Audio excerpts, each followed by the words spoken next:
Nah, jadi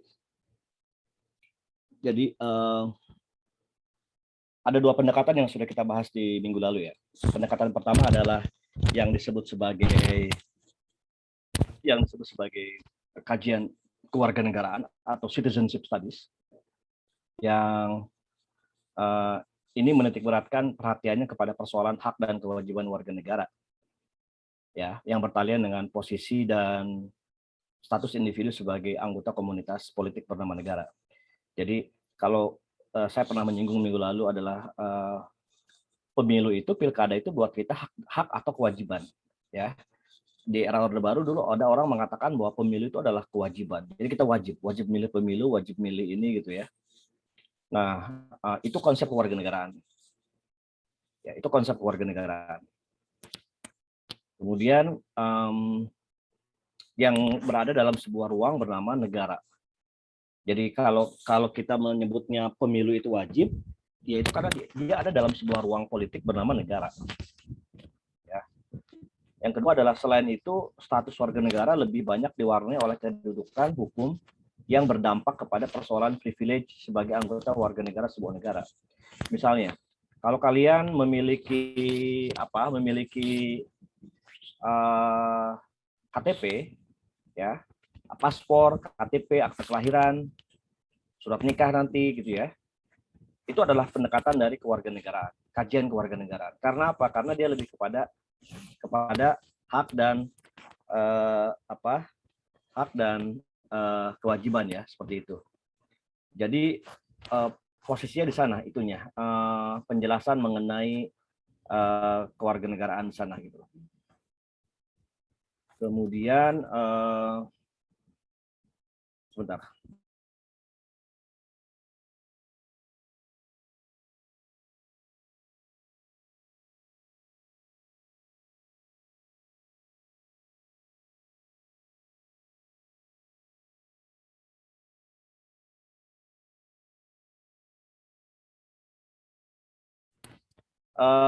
Itu hak dan kewajiban ya. Jadi KTP yang sering kita sebut sebagai hak sipil ya, hak sipil.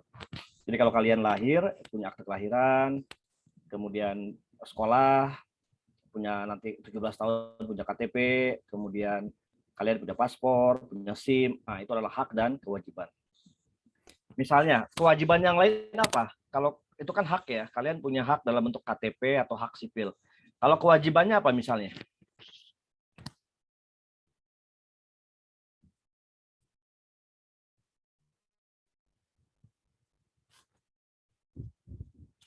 Misalnya apa? Contohnya kewajiban.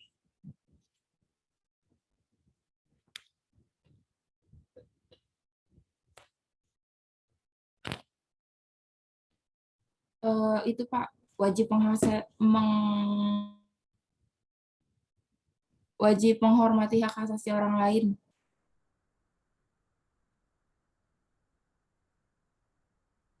Suaranya putus. Wajib menghormati hak asasi orang lain, Pak.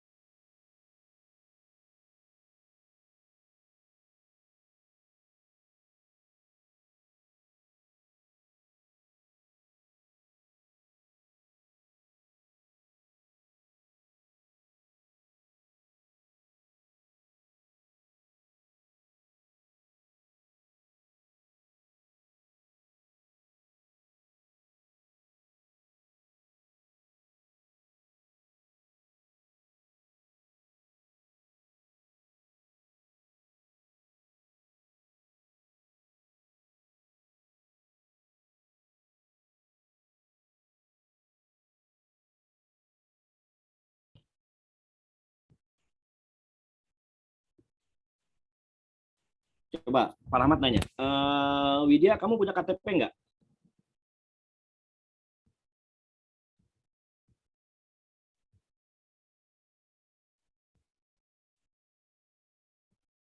Istiqomah, kamu punya KTP nggak? Punya, Pak. Oke, Hana punya akte kelahiran nggak? Punya, Pak. Oke, ada yang udah punya paspor nggak di sini?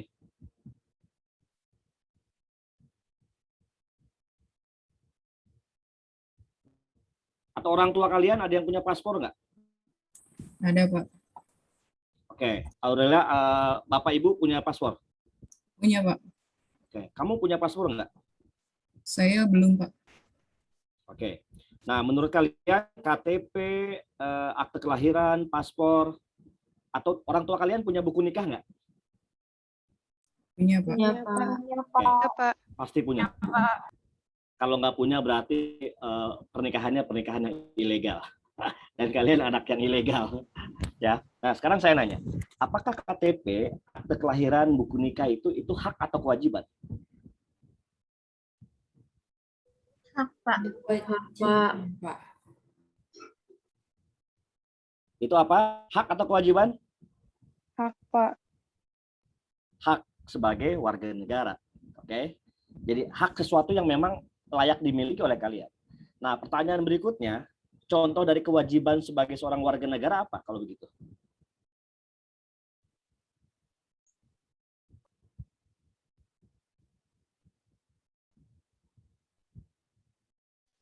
Pak, ini tuh bagus jawab di kolom komen Zoom. Katanya bayar pajak. Oh, komennya kok nggak kelihatan? Oh, kayaknya tadi komennya pas Bapaknya hilang sinyal. Oke. Ya. Nah, contohnya betul adalah pajak, bayar pajak. Kalian pernah nggak bayar pajak? Nah, Pak. Belum, Pak. Ya belum. Saya pernah, Pak. Pernah, Pak, Coba yang pernah bayar pajak, contohnya apa? bayar pajak kendaraan, Pak. Oke, Pajak pajak motor. kendaraan ya. Nah, itu ya pajak motor, pajak mobil. Atau kalau kalian makan di restoran cepat saji, ada pajaknya nggak? Ada, Pak. Ada, Ada, Pak. Pak. Ada, Pak. PPN-nya gitu ya, Pak. PPN, Pak. Ya, berapa persen? 10, Pak. 10 Pak, Bisa biasanya. 10, Pak. 10%, Pak. Oke, bisa nggak ditolak? Kalian menolak nggak usah bayar pajak itu? Nggak bisa, Enggak, Pak. Pak. Bisa, Pak. Ketentuan. Oke, itu adalah kewajiban. Nah, jadi pendekatan kewarganegaraan itu yang lama, pendekatan kewarganegaraan yang klasik itu bicara soal hak dan kewajiban. Ya, hak dan kewajiban, KTP, kartu paspor, akte kelahiran, gitu ya, kewajiban bayar pajak. Saya baru bayar pajak kemarin kendaraan mobil dan motor itu habis 2,7 juta ya, mobil 2,5, motor sekitar 200 ribuan. Ya harus bayar pajak. Kalau nggak bayar pajak bisa aja, cuma kan mati ya, kan mati terus kan harus setiap tahun itu. Oke, itu ya hak dan kewajiban di situ ya. Nah,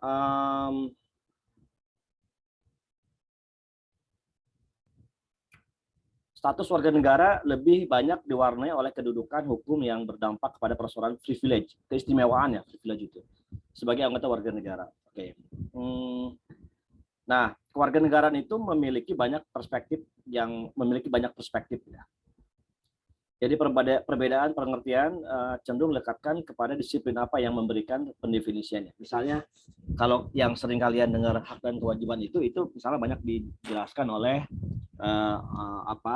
mata kuliah PPK atau program studi PPKN gitu ya.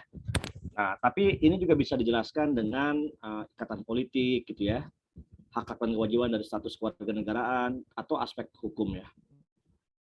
Nah, ini kemudian dari penjelasan itu kewarganegaraan selalu dilekatkan kepada persoalan identitas politik kewarganegaraan dan status hukum seseorang sebagai warga negara. Misalnya, gini, kalau kita bicara mengenai status hukum seseorang sebagai warga negara, kalian ada yang bisa memberikan contohnya nggak? Bentuknya apa?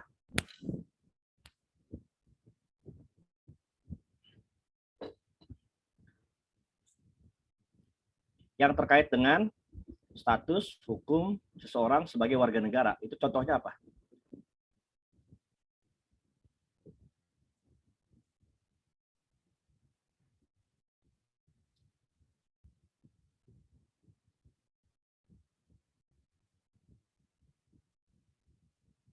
Apa? Misalnya apa coba?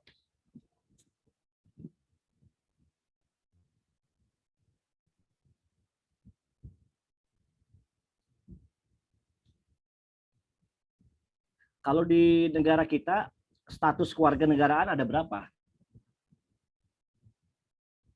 2, Pak. 2, Pak. 2. 1 apa? Ius Soli. soli. Warga negara Indonesia. Indonesia. Yang kedua, Satunya asing, Pak. Asing. Warga negara Asing. Asing, Pak. oke, apa bedanya?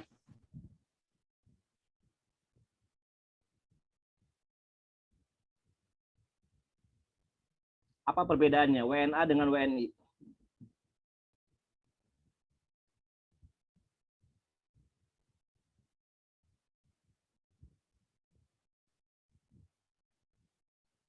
Kalau WNI cirinya apa? WNI itu warga negara Indonesia asli, memiliki KTP Indonesia, terus ya pastinya dia memiliki KTP sebagai identitas bahwasannya dia adalah warga negara Indonesia yang sah sejak lahir dan diakui oleh negara. Oke. Sekarang warga negara asing, apa cirinya dia?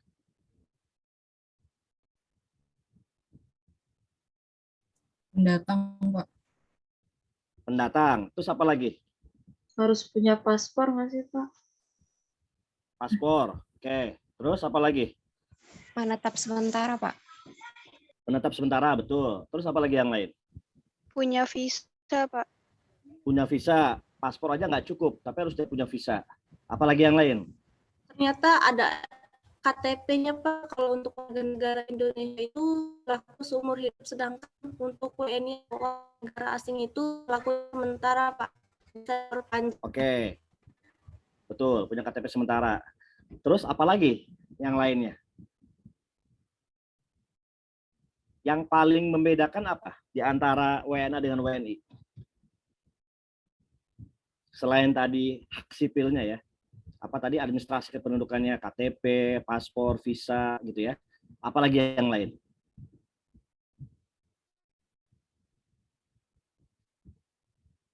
WNI boleh ikut mencoblos dalam pemilu atau pilkada nggak? Boleh. Tidak, Kalau WNA boleh nggak? WNA Nggak. tidak diperbolehkan. Artinya itu perbedaannya, ada perbedaan hal apa antara WNI dengan WNA? Hak dan kewajiban, Pak. Kewajiban. Apa? Ulangi, Siti. Hak dan kewajiban. Yes. Itu yang paling membedakannya antara WNA dengan WNI adalah hak dan kewajibannya. Misalnya, WNI dia punya hak untuk dipilih dan memilih sebagai anggota DPR, DPR RI, bupati, wali kota, presiden, pemilu, pilkada. WNA nggak boleh, dia nggak punya hak. Bahkan dia kalau mau beli tanah, beli investasi, beli rumah, beli apa, nggak boleh. Harus nama orang Indonesia, harus orang Indonesia. Kan kalian sering dengar ya, ada orang Indonesia yang kawin campur ya dengan orang bule. Pernah dengar sering cerita nggak? Ya kan? Misalnya. Sering, Pak. Apa? Sering, Pak, di puncak. Nah, bukan hanya di puncak, tapi di Jakarta, di Bandung juga banyak gitu ya. Misalnya gini, Hana misalnya kamu punya suami misalnya orang bule, orang luar negeri ya, dan tinggal di Jakarta. Nah, itu meskipun udah suami istri dan nikah resmi ya, nikah resmi di KUA, misalnya KUA, catatan sipil, tapi suaminya Hana itu tetap dibatasi oleh hak dan kewajibannya. Misalnya, sekaya-kayanya suaminya Hana itu, misal suaminya Hana itu pengusaha, dia banyak uangnya, tapi dia tidak bisa memiliki investasi atas nama dia sendiri. Nah, makanya karena dia tidak bisa memiliki atas nama suaminya Hana, maka namanya adalah bisa atas nama siapa? Nama istrinya. Nama Hana itu. Itu satu.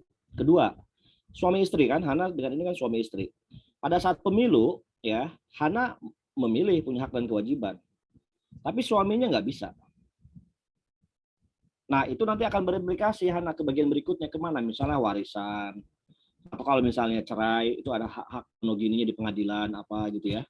Sampai ke kematian. Nah, itu yang disebut tadi yang membedakannya adalah apa? Hak dan kewajiban. Ya. Bisa dipahami ya perbedaannya ya. Terus bedanya apa kalau kita ke luar negeri? Misalnya kamu Natalia, kamu ke luar negeri. Ya, kamu misalnya ke Hong Kong. Apa yang membedakan kamu sebagai membedakan kamu dengan warga negara asli Hong Kongnya itu? Ya itu tadi Pak, yang saya nggak bisa milih buat kepala negara ataupun pemerintah daerah setempat. Kalau misalnya saya keluar negeri, kayak gitu sih Pak. Ya, artinya bedanya apa? Hak dan Hak dan kewajiban. Ya, di situ. Anak saya yang kedua, anak saya lahir di Perancis ya. Yang kedua anak saya yang kemarin cerita itu anak yang pertama yang sekolah TK ya, yang dia marah-marah itu. Nah, yang anak yang kedua itu lahir di Perancis ketika Pak Rahmat sekolah S3 di kota Lyon. Dan dulu tahun 70-80-an, setiap anak warga negara asing, ya, setiap anak warga negara asing yang lahir di Perancis dulu menjadi otomatis warga negara Perancis sampai tahun 80-an awal. Nah, tapi pada tahun 90-an itu berubah kebijakannya. Bagi mereka yang lahir di Perancis, orang tuanya orang asing, dia tidak otomatis menjadi warga negara Perancis. Dan dia ikut ke warga negara mana? Warga negara orang tuanya. Tadi ada yang menyebutnya apa? Ius soli dan ius apa? Satu lagi apa? Ius soli dan ius Sanguinis, Pak. sanguinis. Jadi anak Pak Rahmat tuh warga negara Indonesia tetap. Nah, tapi pada saat anak Pak Rahmat lahir itu saya nanya ke catatan sipil ya. Saya nanya, apakah anak saya warga negara Prancis atau warga negara Indonesia? Kata petugasnya, no, anak kamu adalah warga negara Indonesia karena mengikuti orang tuanya. Terus saya nanya, kenapa nggak warga negara Prancis? Dia jelaskan singkat, karena kebijakannya berubah, berbeda pada tahun sekian itu adalah warga negara ini, karena ada orang yang cuma numpang lahir di Prancis, cuma numpang doang, jadi lahirnya dia hamilnya di negara mana, terus dia numpang lahir di Prancis. Tujuannya apa? Tujuannya supaya dapat jaminan sosial, tunjangan sosial, tunjangan kelahiran. Nah, kelamaan kan orang cuma numpang lahir di Prancis kan apa? Negaranya apa? Terancam bangkrut kan? Karena dia berikan uang terus kan? Terus. Nah, akhirnya kemudian dirubah. Nah, itu di situ ya ini ya perbedaannya. Oke, saya lanjut.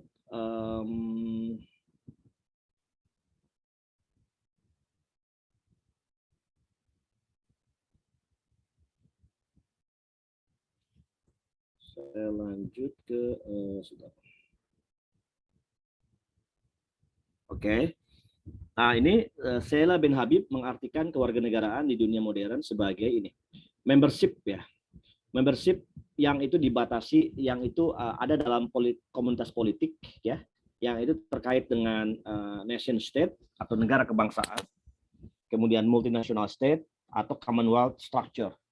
Jadi bin Habib itu menjelaskan kewarganegaraan di dunia modern itu sebagai keanggotaan dalam komunitas politik. Itu bentuknya apa? Warga negara, ya. Kemudian yang kedua adalah warga negara sebagai individu yang memiliki keanggotaan, hak keanggotaan untuk tinggal to reside dalam sebuah teritori. Kemudian dia itu adalah subjek dari administrative jurisdiction atau administrasi hukum legal, yang secara ideal itu dia adalah anggota dari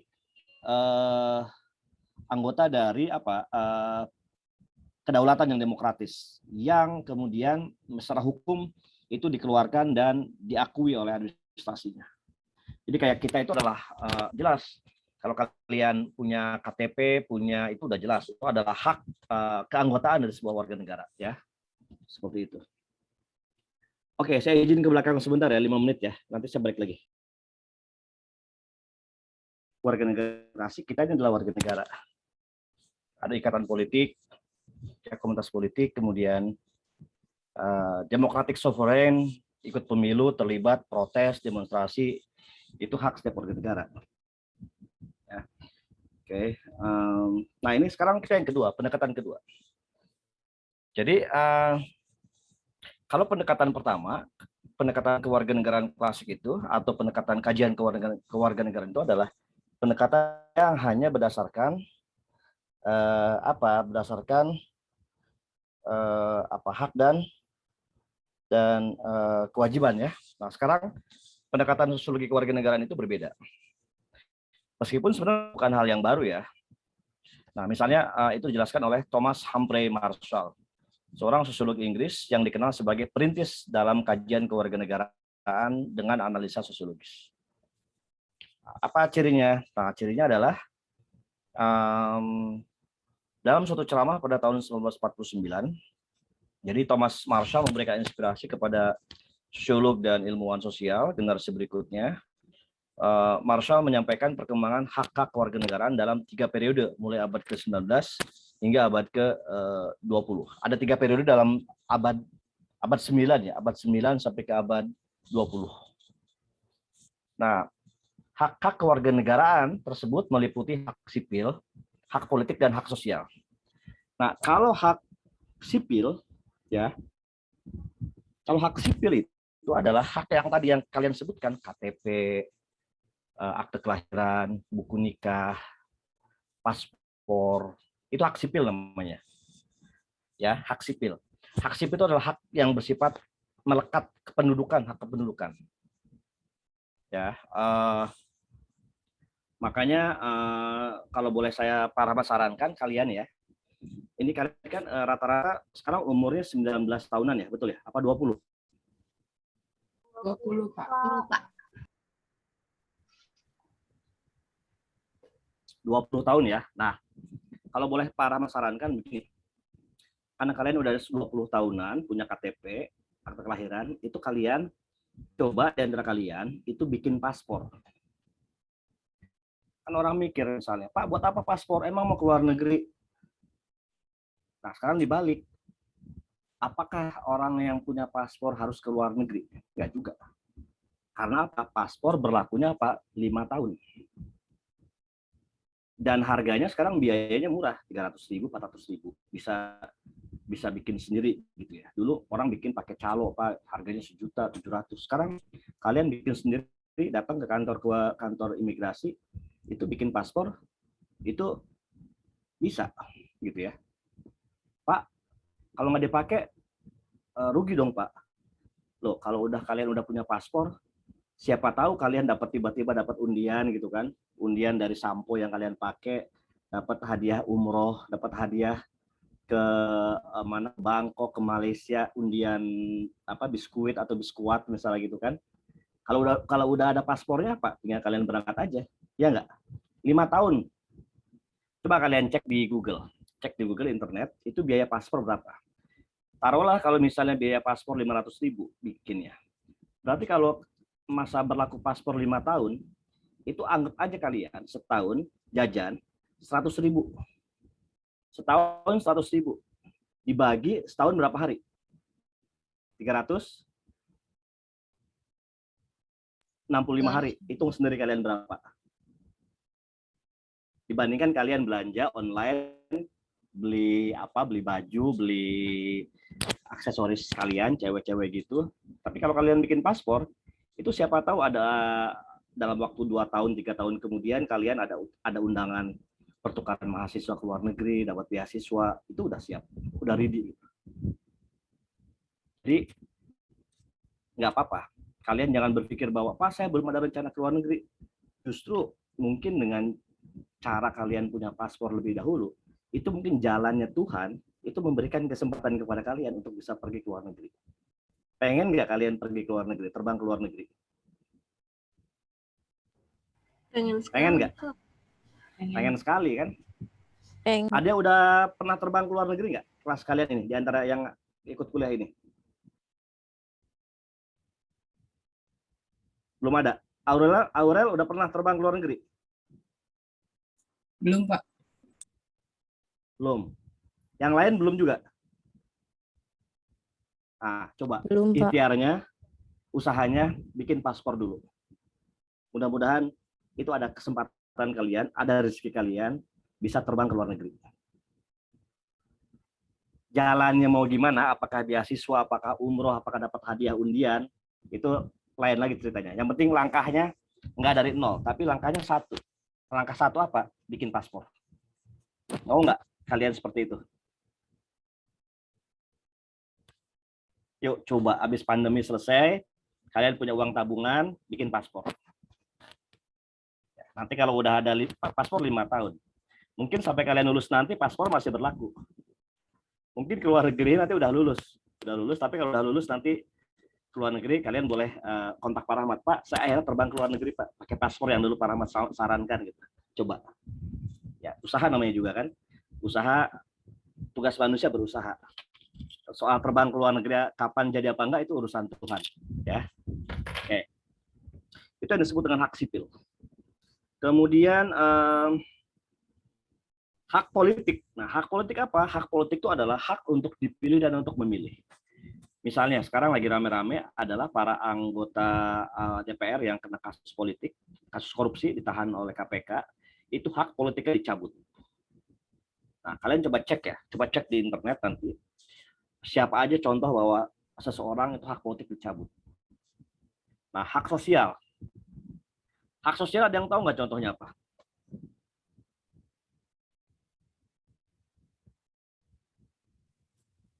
Hak sosial apa contohnya? Hak untuk mendapat pendidikan, Pak. Menyuarakan Oke, pendapat. terus hak untuk mendapatkan pendidikan. Yang lain apa lagi? Mendapatkan pekerjaan, Pak. Kerjaan, oke. Terus yang lain? Kesehatan, Pak. Hak kesehatan. Hak untuk mendapatkan vaksinasi itu hak politik, hak sipil, atau hak sosial? Hak sosial. Sosial. Hak sosial. Kalian di sini udah ada yang divaksin nggak? Sudah, Pak. Sudah, Pak. Apa? Oke. Itu yang pasti adalah hak sosial, karena semua orang punya hak. Apalagi yang lain, hak sosial. Memilih agama, Pak. Menyuarakan pendapat. Oke, betul. Memilih agama itu hak sosial. Apalagi yang lain?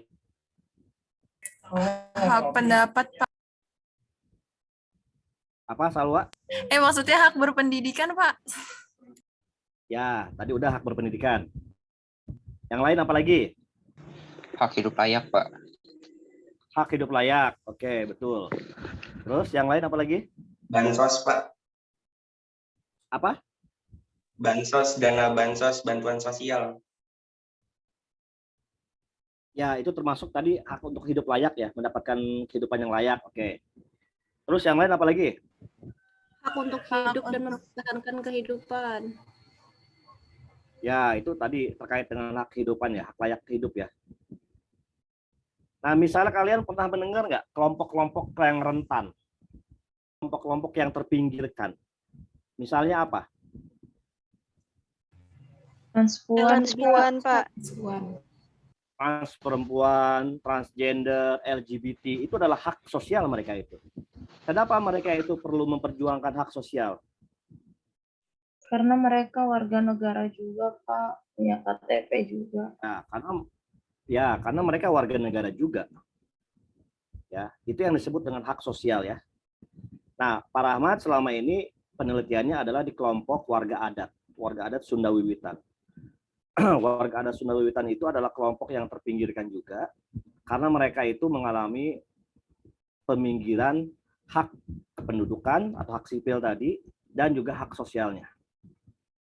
Hak sipilnya mereka banyak orang-orang anak-anak yang lahir dari pasangan orang tua warga adat itu yang tidak memiliki akte kelahiran. Ya, tidak memiliki akte kelahiran. Tidak memiliki akte kelahiran karena orang tuanya sebentar ini ada ini.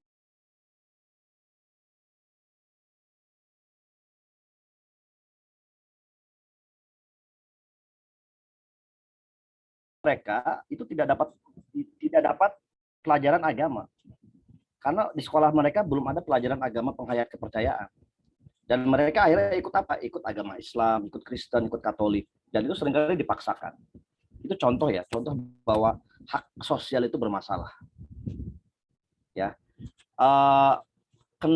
LGBT tadi ya, LGBT itu hak sosial mereka terpinggirkan. Karena apa? Karena mereka seringkali dimarginalkan, didiskriminasikan, kemudian mendapatkan stereotip dari masyarakat bahwa dianggap menyimpang, dianggap penyakit gitu kan, penyakit seksual gitu kan, dan seterusnya lah. Itu contoh-contoh di situ ya, seperti itu. Kemudian, nah ini jadi sosiologi kewarganegaraan fokusnya di sini ya, hak sipil, hak politik, dan hak sosial. Nah ini Brian S. Turner tahun 99 membahas institusi-institusi kewarganegaraan, identitas sosial, hakikat ketidaksetaraan, dan akses terhadap sumber-sumber daya atau resources sosial ekonomi. Ya. Jadi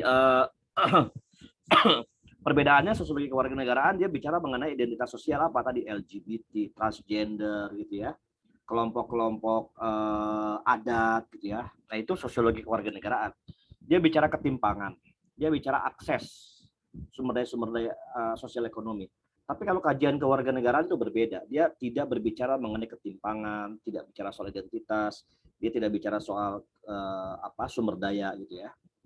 Nah ini menurut Turner, model politik kewarganegaraan secara tipikal memiliki satu fokus yang lebih tajam tentang hak politik dan hak politik negara dan individu. Oke. Nah ini sebenarnya dulu sudah dijelaskan oleh Jean-Jacques Rousseau, kalau kalian pernah mendengar J.J. Rousseau, serta teori hak dan dari Johann Fichte daripada teorisasi kewarganegaraan dan kelas sosial dari Marshall. Nah jadi perlu diulangi bahwa kajian sosiologi kewarganegaraan pelopornya adalah T.H. Marshall, ini tahun 49 yang memulainya. Fokusnya ada di hak sipil, hak politik, dan hak sosial. Dan yang kedua adalah Brian S. Turner, ya. Yang kedua adalah Brian S. Turner. Kemudian dia menjelaskan mengenai institusi kewarganegaraan, identitas sosial, dan hakikat ketidaksetaraan, ketimpangan ya. Oke. Nah, apa fokus dari Turner ini adalah memahami institusi-institusi kewarganegaraan, melindungi individu-individu dan kelompok-kelompok warga negara dari dampak negatif dan tindakan tanpa tujuan dari pasar dalam suatu masyarakat kapitalis. Misalnya adalah begini, dalam demokrasi itu orang-orang yang terpinggirkan itu mereka adalah korban dari masyarakat kapitalis ya. Melalui apa? Melalui pembangunan mall, apartemen yang membangun mengambil lahan-lahan warga masyarakat ya. Tadi yang siapa menyebutnya mengenai hak kehidupan yang layak ya, hak hidup yang layak itu digusur gitu ya. Nah, itu seperti itu contohnya. Kemudian kewarganegaraan mengontrol akses individu-individu serta kelompok terhadap kelangkaan sumber daya dalam masyarakat. Misalnya apa? Sumber daya yang langka itu adalah misalnya bisa sumber daya sumber daya alam ya, kemudian sumber daya pengetahuan misalnya ya. Itu yang sudah langka di masyarakat kita gitu. Nah, meminjam istilah Marshall, hak-hak dan kewajiban negara setelah dilembagakan sebagai posisi status formal. Sumber daya itu maksudnya diperebutkan ya. Maksudnya diperebutkan, diperjuangkan, dan kayak tadi misalnya, kenapa warga negara asing itu dia dibatasi ruang dan derajatnya, hak dan kewajibannya, karena memang ada sumber daya yang harus dibatasin. Ada sumber daya yang harus dilindungi gitu ya. Bayangkan kalau orang-orang asing misalnya dia bisa dengan mudah memiliki tanah, memiliki atas nama orang-orang asing tersebut, maka sumber daya lokal itu bisa dikuasai oleh orang-orang asing. Gitu ya. Keamanan sosial, perawatan kesehatan, subsidi perumahan, paket pensiun ataupun konsesi pajak. Misalnya ada warga negara asing di Bali itu yang dia melanggar izin tinggal, kemudian dia bisa seenaknya tinggal di Bali gitu ya, dan dia bisa bekerja mengajar bahasa Inggris misalnya. Oh, nggak boleh, karena dia dibatasi oleh izin tinggal. Misalnya kalau dia izin tinggal 2 tahun, dia harus 2 tahun. Makanya beberapa kejadian sering warga negara asing itu apa? Dideportasi, dipulangkan ke negara asal. Ya. Nah, ini sumber daya ini adalah ekonomi, barang-barang yang langka gitu ya. Kemudian ini contohnya di arena publik ya, yang berkaitan dengan kebebasan beragama.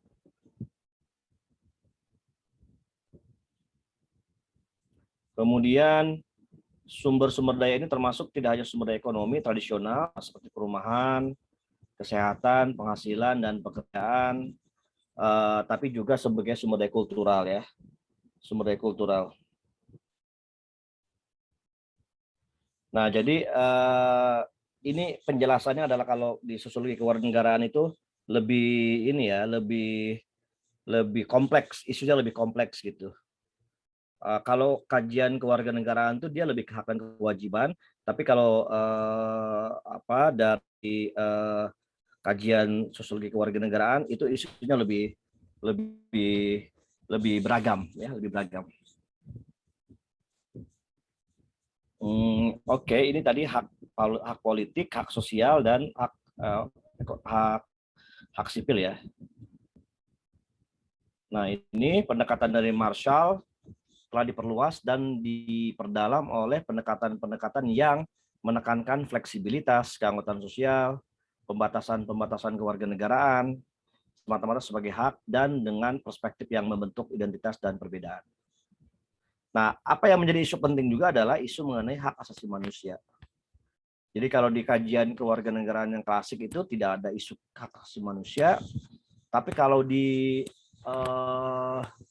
sosiologi kewarganegaraan itu isunya memberikan perhatian kepada hak asasi manusia ya. Misalnya apa? Ada yang bisa memberikan contoh nggak bahwa hak asasi manusia itu orang perlu diperjuangkan keberadaannya?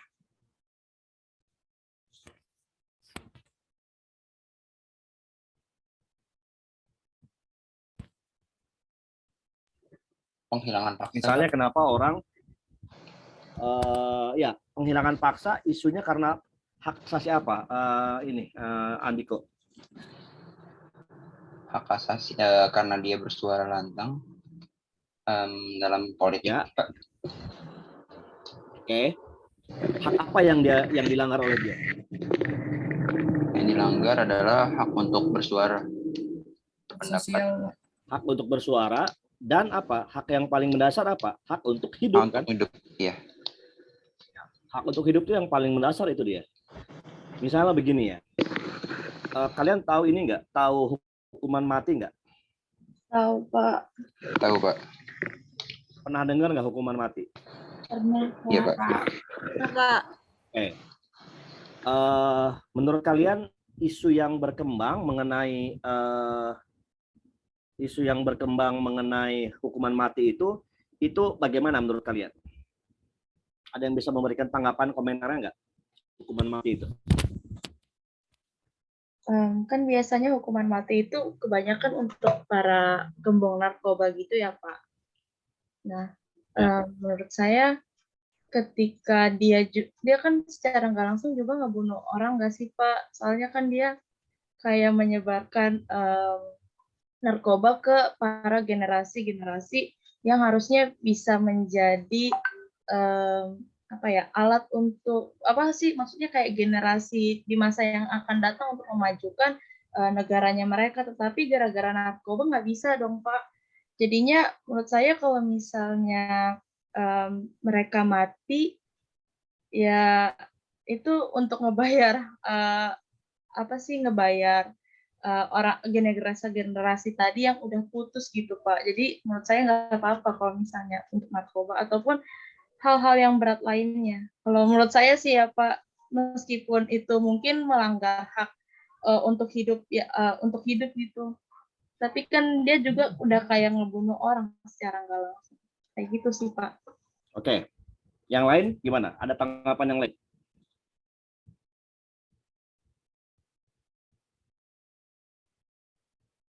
Bagaimana kalian menanggapi wacana mengenai hukuman mati itu?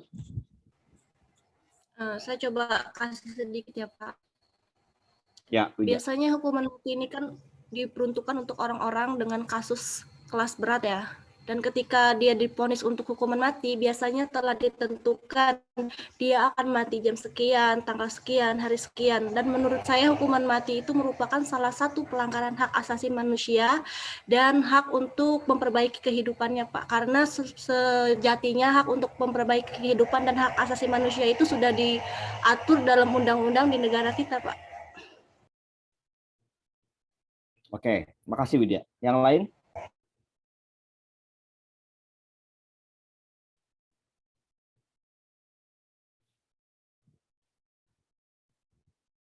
Yang lain gimana? Ada tanggapannya nggak?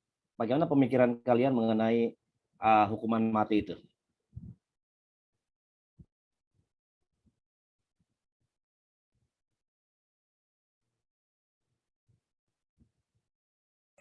Saya mau coba deh, Pak. Boleh, Kalau Salwa. saya sendiri,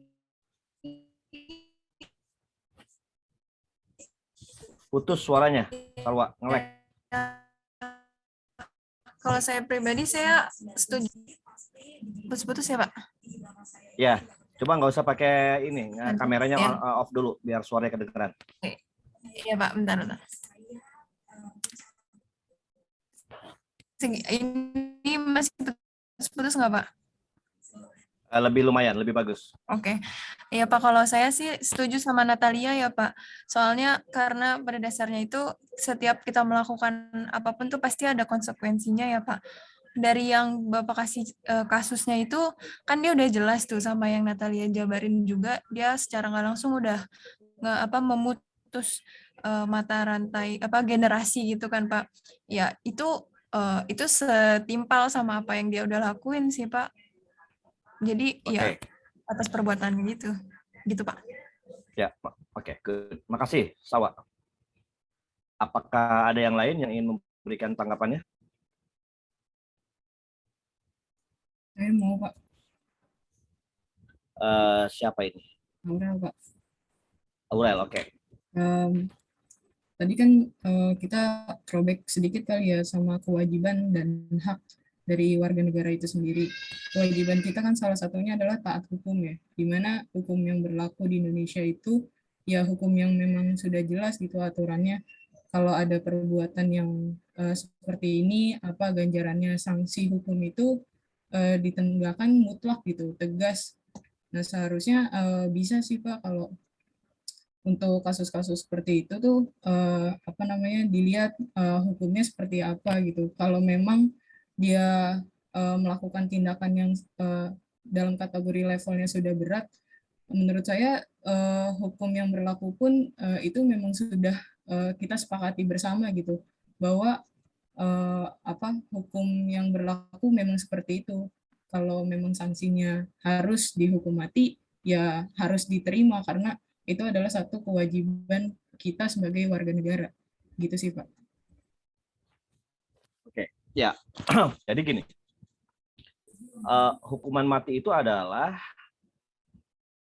satu jenis hukuman yang sampai saat ini dia masih diperdebatkan oleh komunitas internasional. Ya, kenapa diperdebatkan? Karena isu ini menjadi isu yang sensitif dan itu berkaitan dengan isu hak asasi manusia. Oke. Nah, yang paling kuat adalah, yang isunya paling kencang adalah hukuman mati ini adalah jenis hukuman yang dianggap sebagai jenis hukuman yang paling sering orang mengatakannya sebagai hukuman yang paling barbar di muka bumi ini. Ya, dengan berbagai macam modus ya, dengan berbagai macam teknik atau caranya ya, ada yang tembak, ada yang macam-macam. Kenapa sering dianggap sebagai barbar dalam sejarah hukuman manusia? Karena yang paling prinsip adalah hukuman mati itu mencederai dan melanggar mengenai hak asasi manusia. Apa itu? Itu adalah hak yang paling mendasar bagi seseorang. Apa itu? Itu adalah hak untuk hidup. Hanya untuk hak hidup loh. Bukan tadi hak untuk hidup dan layak. Bisa dipahami nggak kalau hak hidup dengan hak yang layak itu, hidup yang layak?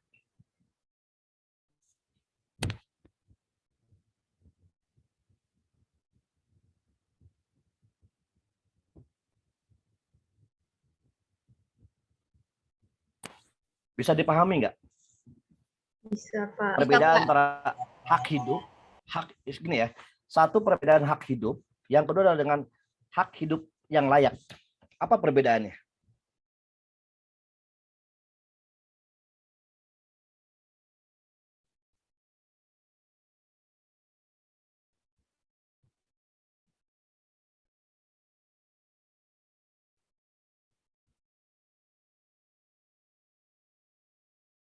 Apa perbedaannya? Coba menurut kalian.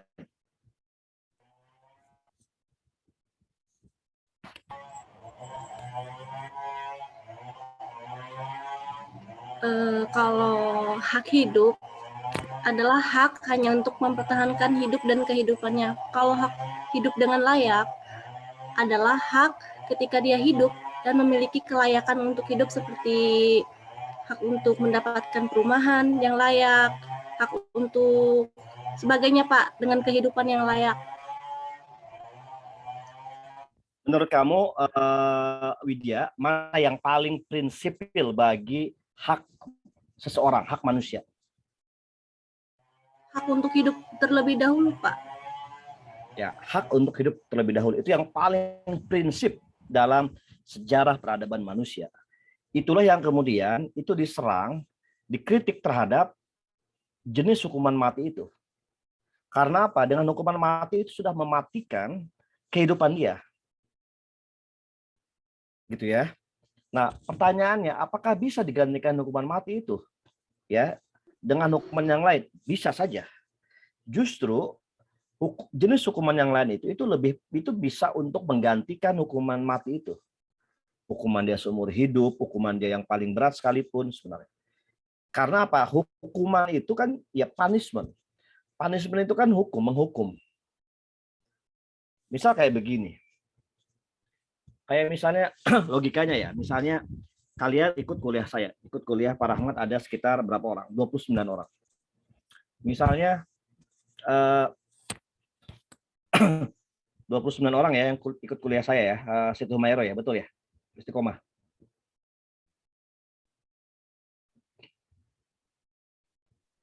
Iya, Pak, tapi ada yang izin, Pak.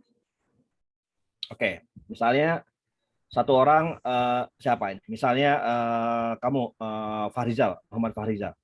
Misalnya kamu Fahrizal itu nggak pernah kuliah, misalnya nggak pernah kuliah saya, kemudian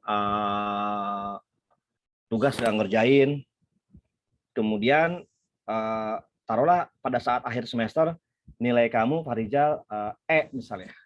Kalau nilai E itu artinya apa, Fahrizal?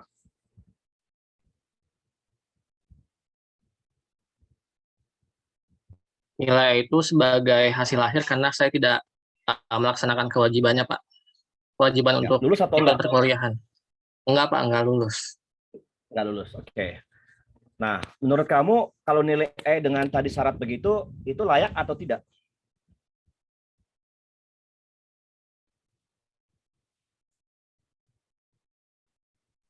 Gimana, Pak? Maaf, putus-putus di saya. Ya, misalnya kamu kan nggak pernah kuliah gitu ya, misalnya ya nggak pernah kuliah, nggak pernah ngerjain tugas, UTS sudah nggak kerjain, kemudian kamu nilainya E. Menurut kamu nilai E itu layak atau tidak dengan kondisi seperti itu? Kalau menurut saya sih apa ya, layak sih, Pak, karena kan ya kita tujuannya untuk kuliah kan ya selain untuk mendapatkan pelajaran, kita juga berkewajiban untuk mengikuti perkuliahan dengan baik, kemudian juga mengerjakan tugas dengan baik, dan jika tidak memenuhi kewajiban tersebut ya apa yang saya dapatkan di akhir ya sesuai dengan apa yang saya kerjakan gitu, Pak. Jadi layak. Oke, bagus.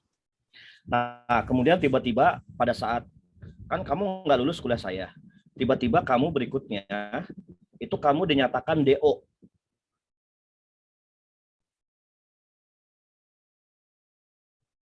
Menurut kamu itu bermasalah atau enggak?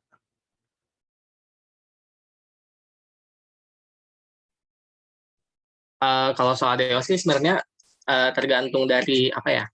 Tergantung dari kan kita juga pasti nggak cuma ikut di satu matkul doang kan.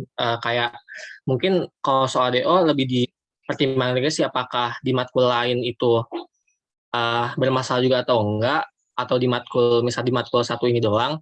Nah itu mungkin kalau soal DO nggak harus misal di satu matkul bermasalah terus tiba-tiba di DO itu juga apa ya agak nggak masuk akal aja sih Pak, karena menurut saya mungkin di satu matkul ini bermasalah karena satu hal dan sebagainya gitu. Jadi buat matkul lain tuh misalnya dia masih aman. Jadi kalau buat DO menurut saya sih bisa dipertimbangkan lagi, jangan langsung main DO aja karena itu juga jadi salah satu apa namanya pelanggaran hak buat ikut dan hak untuk mendapatkan pendidikan gitu Pak.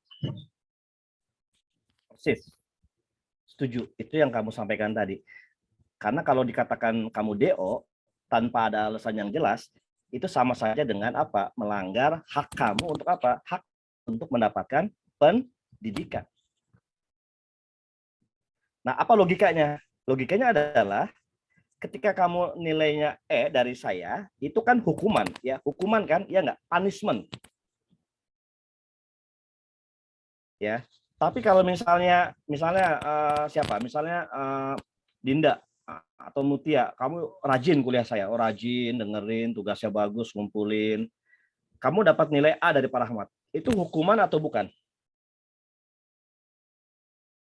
Bukan, Pak. Nah, disebutnya apa? Tadi apa yang emang seharusnya saya Reward. dapat? Reward. Reward kan? Paham nggak bedanya? Kalau yang tadi diberikan oleh Pak Rizal itu reward atau punishment? Punishment, Pak. Punishment, Pak. Punishment. Nah, karena punishment, Pak Rizal, kamu nilainya E. Terus apa yang harus kamu lakukan?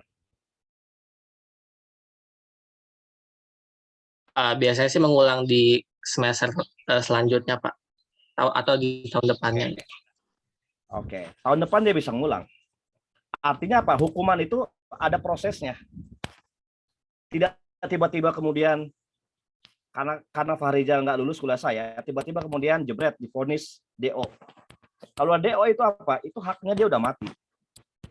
Nah, logikanya adalah itu sama dengan logika hukuman mati tadi. Kenapa? Karena ada hukuman yang lain sebenarnya, ada punishment yang itu bisa seumur hidup, dia bisa apa gitu lah. Tapi tidak dengan mematikan hak dia gitu.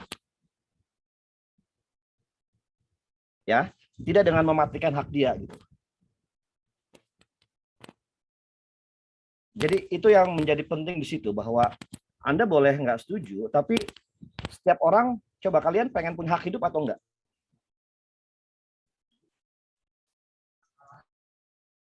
Mau, Pak.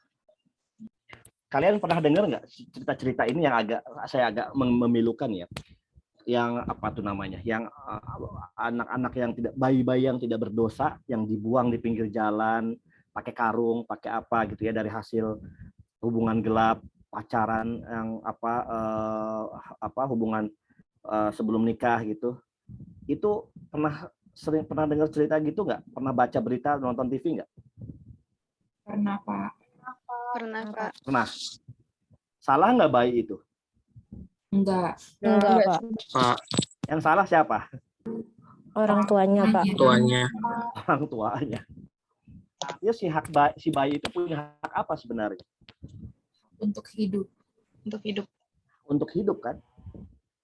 Orang tuanya boleh dia masih anak 13 tahun, 17 tahun mungkin yang belum nikah, dia kemudian pergaulan bebas, hamil dan seterusnya, punya anak. Tapi dengan cara kemudian buang anaknya ke pinggir jalan, pakai apa, kemudian meninggal, itu sama aja dengan melanggar hak hidup seseorang, ya, yang dia akan menjadi isu yang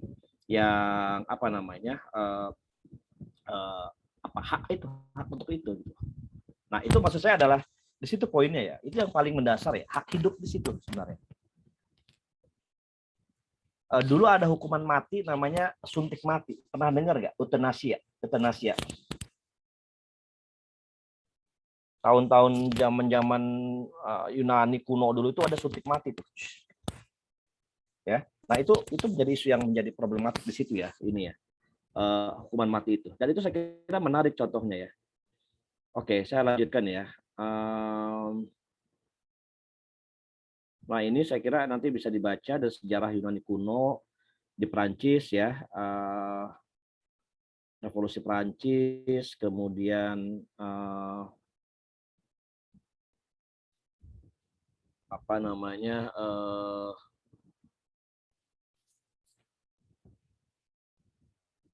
sejarahnya nanti bisa baca sendiri ya. Ini di Amerika perkembangannya, Alexis de Tocqueville, warga negara dilihat untuk berpartisipasi dalam negara bagian melalui masyarakat sipil. Kapel-kapel itu semacam kelompok-kelompok keagamaan ya, kerohanian, gereja, denominasi, dan kota-kota.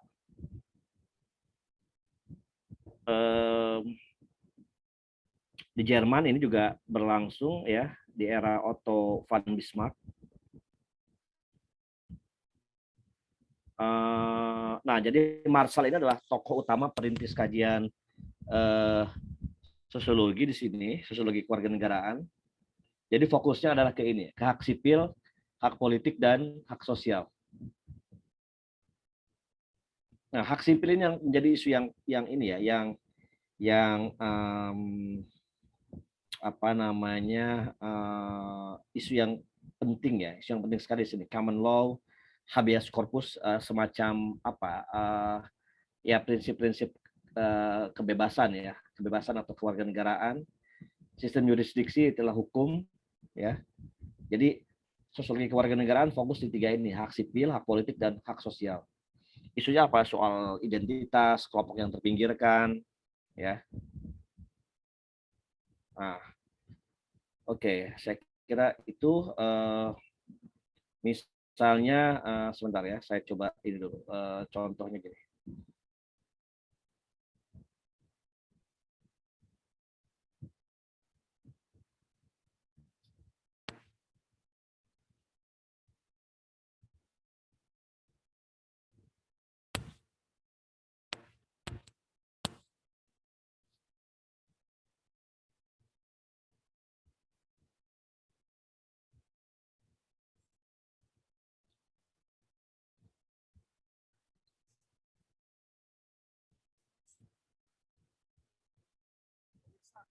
Kelihatan nggak screen saya?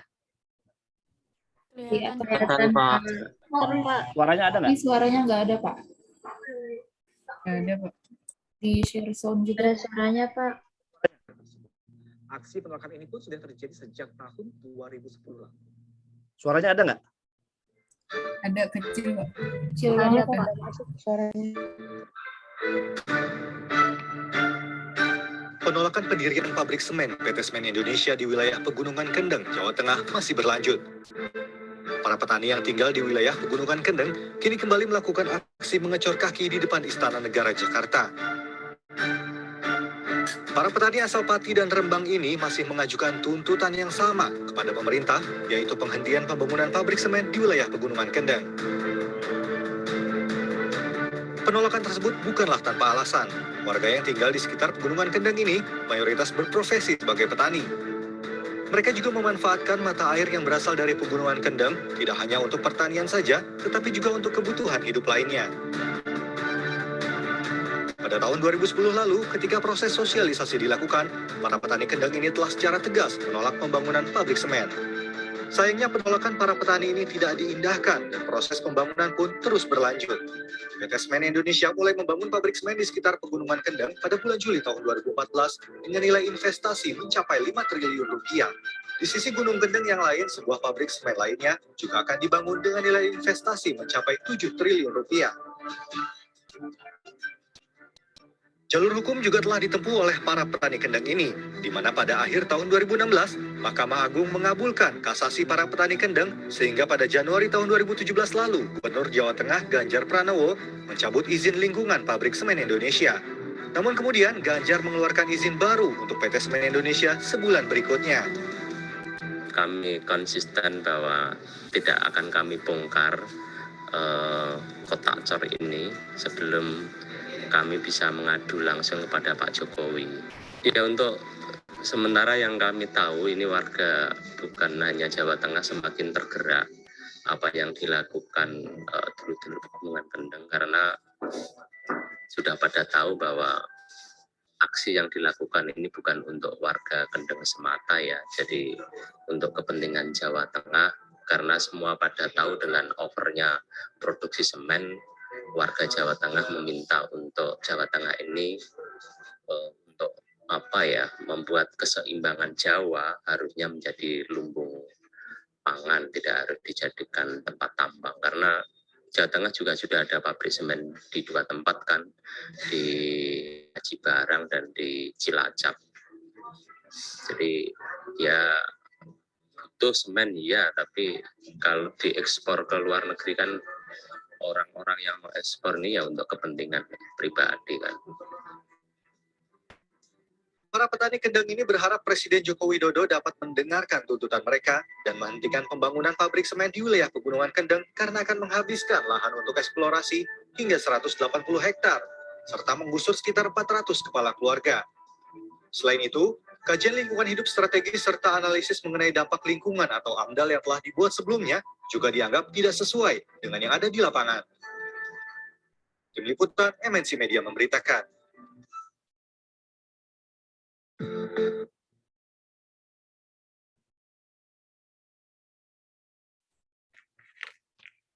Kelihatan ya tadi ya? Kelihatan Pak. Kelihatan. Suaranya ada nggak tadi? Ada, Pak. Oke. Nah, itu contoh ya, itu contoh kasus bahwa memang kewarganegaraan itu adalah sesuatu yang problematik dalam masyarakat kita ya. Nah, nanti kita akan banyak bedah soal itu ya, kasus-kasus mengenai petani kendeng kewarganegaraan. Tadi kalau kalian lihat video tadi ya, film dokumenter tadi itu isinya tentang apa?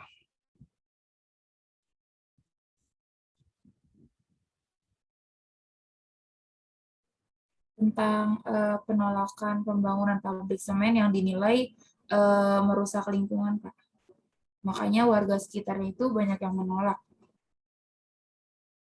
Mereka menolaknya dengan cara apa?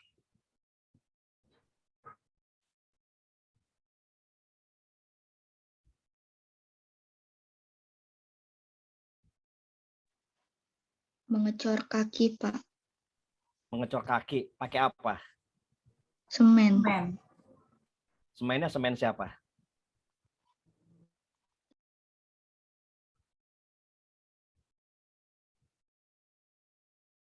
Tahu nggak semennya semen siapa yang dipakai itu?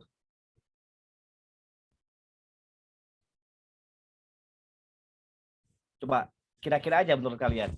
Logika orang awam aja. Semennya Semen semen siapa? dari perusahaan yang mau membangun pabrik di sekitar situ, Pak.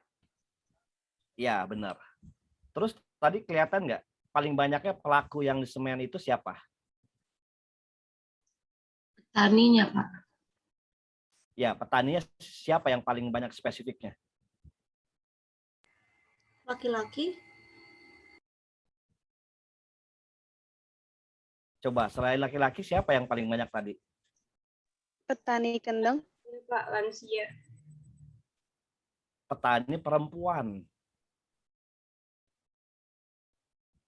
Yang paling banyak itu petani perempuan. Nah, pertanyaannya, kenapa petani perempuan, kenapa kaki yang dicornya, kenapa pakai semen tadi, kata Hana itu yang mau dipakai dibangun semen di situ?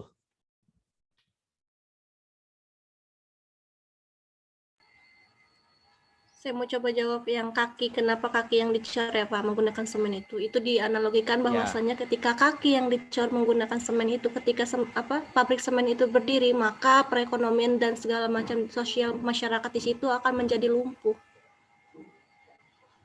Oke. Terus Widya, kenapa perempuan di situ yang ditonjolkannya?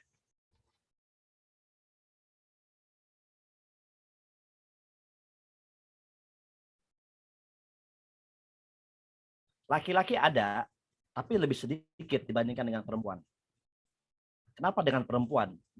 Ini menarik sebenarnya. Kalau kalian nalar sosiologis kalian jalan itu sebenarnya bisa nangkep ini idenya. Kenapa perempuan? Gitu.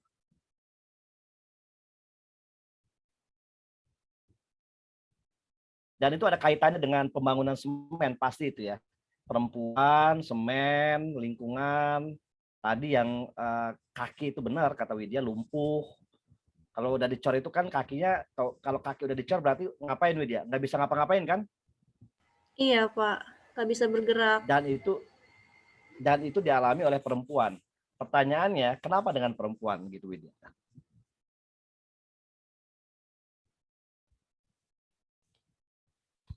Mungkin karena perempuan dianalogikan sebagai sumber kehidupan, Pak. Jadi Sumber seperti kehidupan, tadi oke, terus? Seperti tadi kata Widya, kalau misalnya kaki di semen kan tidak bisa bergerak. Nah, kenapa perempuan dianalogikan sebagai sumber kehidupan? Maka kalau misalnya ada pabrik semen, nanti sumber kehidupannya itu nggak berjalan gitu, Pak. Yes, sumber kehidupannya apa kalau gitu Hanan? Petani, Pak, sawah, dan hasil pertanian Sawah lainnya. dan sawah, pertanian dan apa? Lingkungan. Yang menjadi apa? Sumber kehidupan mereka. Yang itu kemudian dianalogikannya kepada siapa? Perempuan. Ya enggak? Perempuan sebagai sumber kehidupan. Sama dengan lingkungan sebagai sumber kehidupan. Beda kenapa tidak dengan laki-laki? Karena perempuanlah sebagai sumber kehidupan gitu loh. Yang dia kemudian mengolah ininya, lahannya, pertaniannya. Gitu. Ini kan simbolik banget, ya enggak? Misalnya, kenapa yang dicor itu kaki, kenapa enggak tangan gitu loh Widya? Kalau misalnya tangan yang dicor, masih bisa berjalan, masih bisa melakukan aktivitas tanpa. Kalau kaki yang dicor, dia untuk bangun dan untuk melangkah saja sudah tidak bisa. Dianalogikannya seperti itu menurut saya. Ya, itu kan simbolik ya. Simbolik banget sebenarnya, ya enggak? Kenapa tidak dengan laki-laki? Karena simboliknya perempuan sumber kehidupan. Di mana sumber kehidupannya? Lingkungan alam, sawah, pertanian. Kalau dia udah dibangun oleh pabrik semen, itu sawah, lahan pertanian itu digusur. Dibangun pabrik. Ya, dibangun pabrik apa gitu. Oke. Bisa dipahami ya logika-logika tadinya? Logika-logika simboliknya itu ya. Nah, sekarang pertanyaannya, apa kaitannya protes petani kendeng tadi yang mereka itu menolak pembangunan semen, tadi yang simbolik itu dengan isu kewarganegaraan?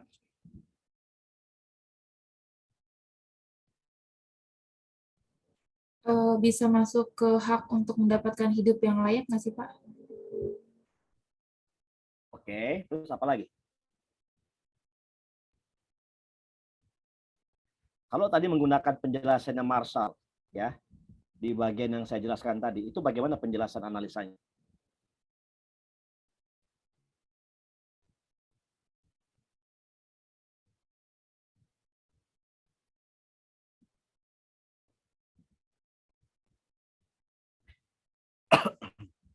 Itu kasus petani kendeng itu kasus yang internasional loh, bukan lagi nasional. Coba nanti kalian cek di Google ya, di YouTube, itu jadi isu yang nasional, trending pada tahun-tahun itu ya. Dan itu kemudian pabrik semen ya, tahu nggak itu pusatnya di mana pabrik semen itu?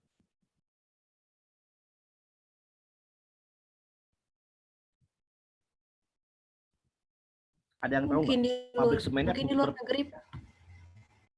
Ya, di negara mana? Ada yang tahu nggak? Jerman ya, Pak? Ya, Jerman. Di Jerman sendiri itu Salwa, pada beberapa bulan setelah demo petani kendeng itu aktivis-aktivis lingkungan di Jerman, di Berlin terutama ya, itu mereka juga protes. Kira-kira protesnya tahu nggak apa yang terjadi? Apa yang dilakukan oleh aktivis-aktivis lingkungan di Berlin saat itu? Sama, Pak, nyemen kaki juga. Ya, sama. Mereka sama. Bayangin, jadi aktivis-aktivis lingkungan di Berlin, di Jerman, itu protes, itu dengan melakukan hal yang sama dilakukan oleh petani-petani kendeng. Artinya apa coba? Coba kalian bisa analisa. Artinya apa? Yang dilakukan oleh petani-petani kendeng itu apa sebenarnya?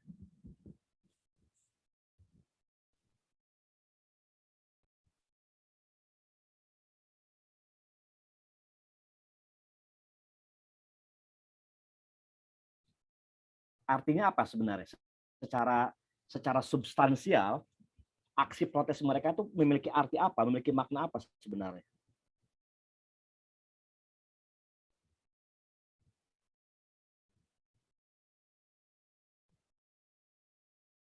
Sampai ditiru oleh orang-orang aktivis lingkungan di Berlin loh itu.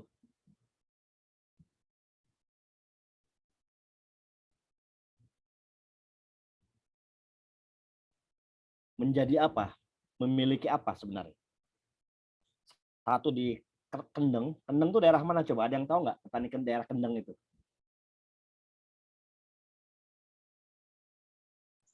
Jawa Tengah ya Pak? Ya, Jawa Tengah itu sebuah daerah yang sebenarnya subur, bagus pertaniannya.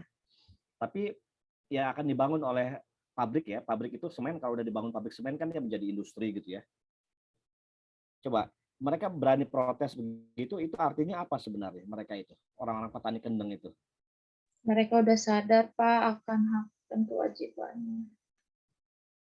Kamu lemas banget Natalia, kayak sehari 2 hari nggak makan gitu loh. Iya Pak, gigi saya lagi. Udah sarapan belum sih kamu? Belum Pak. Oh, kelihatan memang wajah kamu kayak semaput, seminggu nggak makan Natalia gitu loh. Iya Pak. Oke, jadi apa menurut kamu Natalia, Jadi, mereka sudah apa? Petani itu sudah memiliki kesadaran untuk berjuang atas hidupnya dan juga lingkungannya gitu Pak. Menurut saya. Satu itu.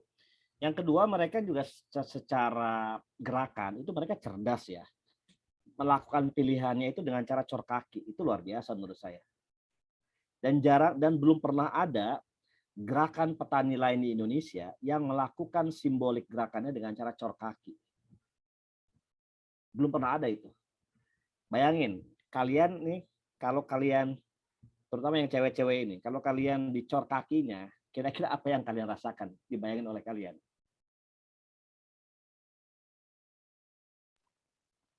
Kaku Pak, nggak bisa bergerak. Kaku, nggak bisa bergerak. Terus apa lagi yang lain? Mati rasa ya Pak. Mati rasa. Terus? Kram mungkin Pak. Kram, oke, benar, kram kan, kaku tadi mati rasa, kram. Terus apa lagi yang lain?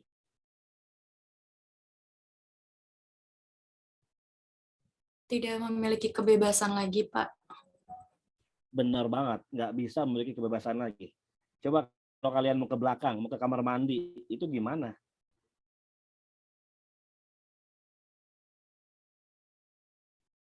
Kebayang nggak buat perempuan itu? Iya kan? Bedanya dengan laki-laki kan di situ kan, makanya tadi perempuan simboliknya di situ. Perempuan misalnya mungkin dengan masih ada yang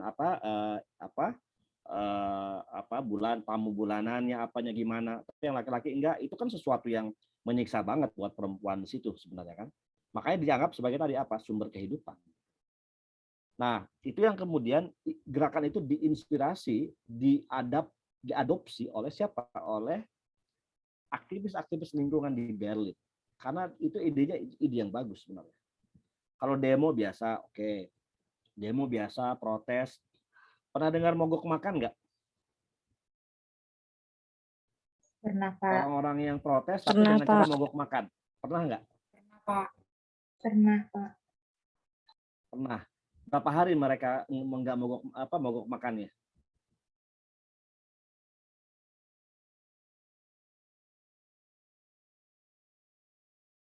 Ada yang seminggu, ada yang 2 minggu, hanya cuma air putih. Mereka nggak makan apapun. Ada yang mulutnya dijahit, tahu nggak? Dijahit mulutnya. Ya, itu protes. Tapi ini gerakan petani itu menurut saya keren banget.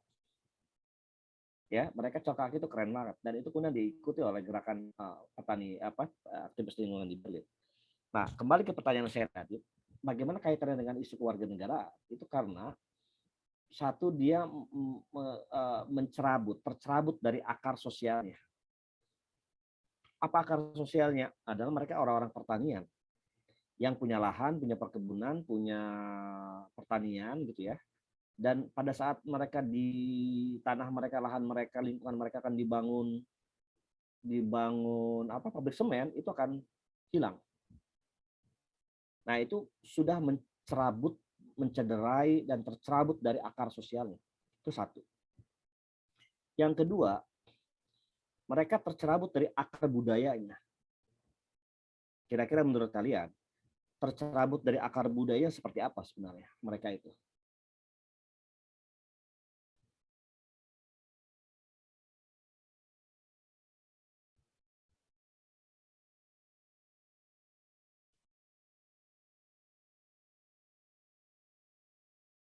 Misalnya apa? Tercerabut dari akar budayanya mereka apa itu? Akan kehilangan totemnya, Pak. Kehilangan apa? Totem. Bentuknya, contohnya apa misalnya? Seperti tanam-tanaman yang itu sangat khas sekali di daerah tersebut. Bisa seperti itu. Budaya, misalnya budaya yang lain adalah budaya kekerabatannya kan akan hilang. Budaya gotong royongnya akan hilang. Kemudian paguyubannya akan hilang gitu kan. Karena dia akan dibangun industri semen. Itu udah tercerabut dari mereka. Karena budaya pertanian kan beda, budaya masyarakat pertanian kan beda. Ya. Nah, itu yang mereka tercerabut dari akar sosial budaya, hak sosial dan budaya. Nah, jadi isunya di situ ya, isu soal kewarganegaraannya gitu. Jadi makanya coba kalian lihat nanti di YouTube misalnya, itu isu petani kendang itu isu yang memang problematik dan isu menurut saya menarik ya. Makanya setiap tahun saya selalu memberikan kasusnya adalah petani kendang ya, petani kendang karena memang itu isunya pas dengan isu soal kewarganegaraan. Mereka yang perjuangkan, mereka yang pertahankan, mereka yang membangun soal itu, gitu, soal perjuangan di situ. Ya, oke, sampai di sini kira-kira di situ. Ada pertanyaan sampai sini, ada komentar, silakan. Saya berikan kesempatan waktu kepada kalian.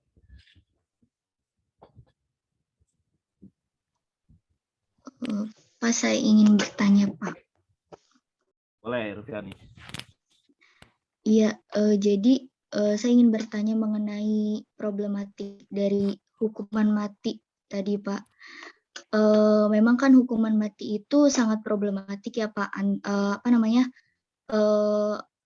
Bimbangnya itu antara untuk mempertahankan hak hidup seseorang atau ingin mendapatkan hukuman yang seadil-adilnya dan selayak-layaknya gitu, Pak. Nah, saya itu pernah diskusi sama teman Pak mengenai pelecehan seksual gitu, yang konsekuensinya itu membuat trauma dari korbannya itu, Pak. Nah, lalu kan kalau pada dasarnya kita kan ingin mendapatkan hukuman yang memang seadil-adilnya gitu kan ya, Pak. Kayak misalnya yang sepantas-pantasnya gitu kan. Terlebih lagi konsekuensi dari korbannya itu adalah menanggung malu, terus abis itu terganggu psikisnya gitu kan, dan sudah tidak suci lagi gitu Pak kalau misalnya bahasanya gitu kan. Nah, terus diskusi antara saya dan teman-teman saya itu bilangnya pasti kan karena wah kalau misalnya pelaku kayak gitu mah cocoknya mati aja lah gitu kan. Nah, tapi kalau misalnya dipikir-pikir gitu kan Pak mengenai tadi komentar dari Salwa dan Natalia gitu kan, yang bahwa memang hukuman mati itu pantas gitu Pak untuk dijadikan sebagai konsekuensi dari pelaku tersebut gitu. Nah, pertanyaan saya kan si korbannya itu kan memiliki traumatis, Pak. Nah, bagaimana kalau misal jika hukuman mati itu memang dilarang karena melanggar hak hidup, bagaimana kalau misalnya konsekuensi dari korban yang menanggung malu, menanggung traumatis itu diganti juga dengan hukuman traumatis untuk pelakunya gitu Pak. Seperti kalau misalnya pelakunya itu laki-laki misalnya dikebiri gitu Pak. Jadi kan sama-sama ada traumatis dan mungkin sekiranya akan lebih apple to apple gitu. Nah, menurut dalam kasus tersebut bagaimana sosiologi kewarganegaraan itu memandangnya, Pak. Terima kasih, Pak. Oke, bagus pertanyaan Irviani ya. Indonesia adalah salah satu negara yang masih memberlakukan hukuman mati ya sampai sekarang.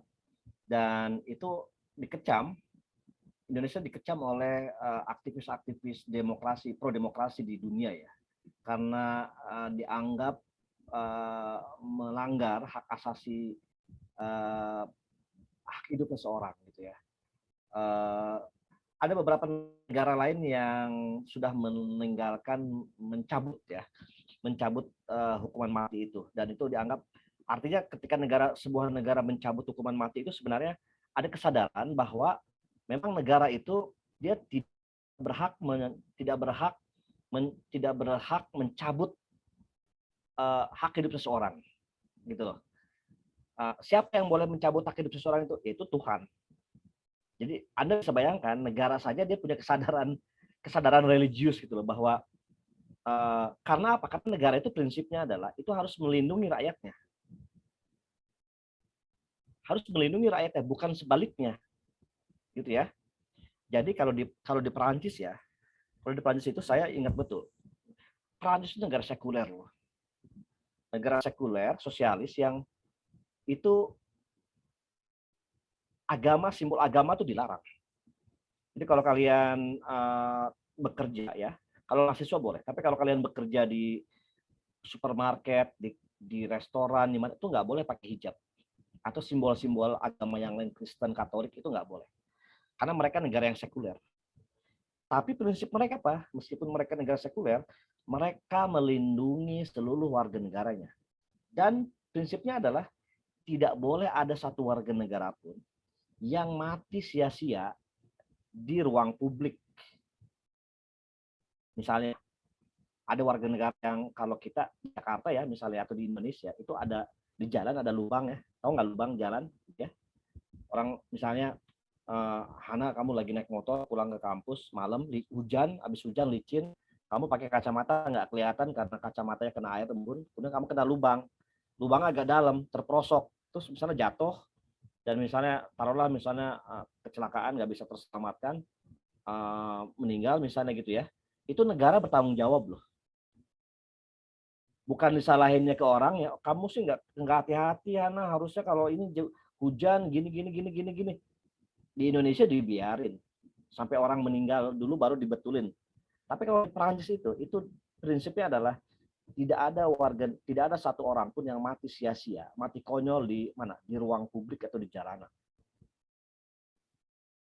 Artinya sebenarnya bahwa negara itu harusnya melindungi dengan menjamin hak hidup seseorang, bukan malah sebaliknya. Itu prinsipnya di situ makanya. Nah, Indonesia adalah negara yang masih mempertahankan hukuman mati, dan pada saat negara melegitimasi dan mengakui hukuman mati, sebenarnya itu bertolak belakang, kontraproduktif dengan tugas dan tanggung jawab negara. Coba lihat di konstitusi, di Undang-Undang Dasar 45, itu negara itu, Indonesia itu, pemerintah itu tugas dan kedudukannya apa? Ada berapa tugas kedudukan warga negara berdasarkan Undang-Undang Dasar 45? Sebutkan.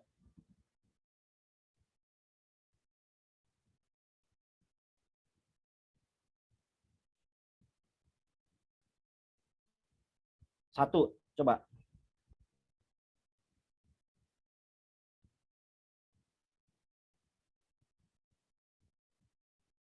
Ayo, ada yang masih ingat?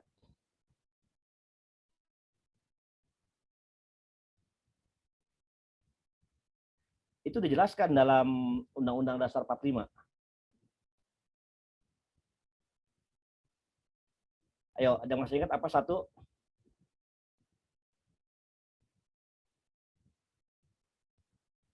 Dua?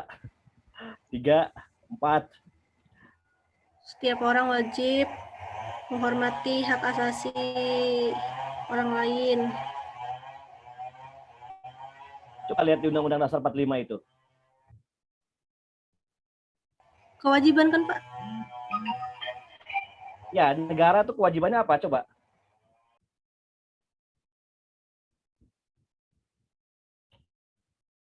Melindungi segenap bangsa Indonesia, Pak. Satu itu istiqomah. Kedua apa? Memajukan kesejahteraan umum, mencerdaskan kehidupan bangsa, Ya. dan Satu lagi apa? ikut melaksanakan ketertiban dunia. Oke. Tadi yang pertama apa tadi istiqomah? Melindungi. Melindungi segenap bangsa Indonesia. Yes. Harusnya kan melindungi. Ya nggak? Bukan malah sebaliknya. Nah, artinya kalau dia melindungi sebenarnya, maka ini dari segi logika ya, bukan dari segi hukum. Maka logikanya sebenarnya bisa dilakukan dengan cara hukuman yang lain gitu. Nah, makanya kemudian dia harus melindungi segenap bangsa, tapi malah kenapa kemudian mematikan hidup seseorang gitu. Apakah kemudian ini apa soal setara seterusnya?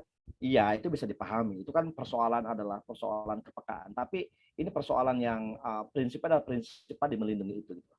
Nah, kembali ke pertanyaan Deviani, maka kalau ada kasus-kasus yang tadi kamu sebutkan bukan penyimpangan, pelecehan seksual seterusnya, itu sebenarnya itu kan ada proses salurannya gitu. Ada salurannya ya artinya ada tahapan-tahapan berikutnya lah, tahapan hukumannya dan seterusnya gitu ya. Tapi saya kira kalau misalnya itu sampai kemudian hukuman mati gitu, itu juga menurut saya terlalu berlebihan ya. Terlalu berlebihan itu artinya adalah bahwa bukan saya berarti tidak melindungi korban kekerasan perempuan ya. Tidak, tapi saya kira itu dikembalikan kepada aturan regulasi yang memang ya kalau memang mau hukum seberat-beratnya itu jangan sampai itu melanggar hak seseorang gitu loh. Karena negara dia tidak punya otoritas untuk bisa mematikan hak hidup seseorang gitu loh. Itu adalah persoalan kekuasaan Tuhan di situ sebenarnya gitu loh. Nah, kecuali memang adalah negara bagi negara-negara tertentu yang negara yang berdasarkan teologis tertentu, misalnya negara Islam misalnya gitu ya. Nah, dia punya otoritas di situ. Tapi negara Indonesia yang bukan negara berbasiskan agama sebenarnya itu dia tidak punya otoritas sepenuhnya untuk mematikan hak hidup seseorang sebenarnya gitu. Nah, ini menjadi penting di sini ya supaya bahwa bagian-bagian itu menjadi isu yang lebih clear, lebih proporsional gitu ya. Dan coba dilihat ada beberapa negara yang mencabut hukuman mati, tapi ada beberapa negara yang masih mempertahankan hukuman mati itu sebenarnya. Nah, ini menarik ya. Kalau kalian nanti coba lihat kasus ini secara mendalam buat tugas akhir perkuliahan nanti dalam bentuk paper, itu menarik melihat kasus Petani Kendeng, kasus hukuman mati, kasus yang lainnya. Itu akan lebih menarik ya secara sosiologis melihatnya begitu. Ya. Saya kira itu ya, karena ini waktunya tadi sampai jam berapa? 29.10 ya. 9.10 ya. Oke, tolong referensinya dibaca bukunya Pak Robert itu, dan minggu depan cek di sub-nya, di RPS-nya. Minggu depan itu kalian udah mulai bikin tugas ya dari bahan yang saya berikan itu. Cek di RPS-nya tugasnya halaman berapa, chapter berapa, dan itu nanti adalah kalian bikin.